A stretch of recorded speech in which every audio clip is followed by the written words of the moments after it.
Video hari ini, Abang cuba nak kongsi dengan korang prosedur kemalangan yang melibatkan kecederaan. Apabila korang kemalangan dan berlakunya kecederaan semasa kemalangan tu, tak kisahlah sama ada korang dilanggar ataupun korang melanggar, korang perlu dapatkan rawatan di hospital dahulu. Kalau korang nak claim insurans kereta korang tak apa ada masalah, korang renew insurans korang dengan Abang Jubah. Jangan lupa DM.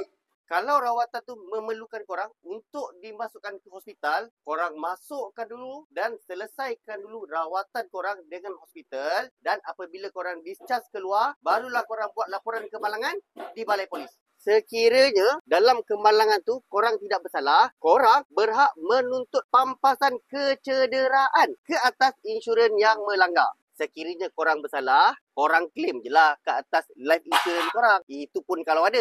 Korang kat luar sana tak tahu dan tak ada option hantar kereta korang untuk buat claim insurance ataupun cash repair ataupun cat ataupun mesin goyang. Macam-macam Abang Jubah ada. Korang boleh datang ke Abang Jubah pakar tututan insurans kemalangan anda. Kita jumpakan next video. Assalamualaikum.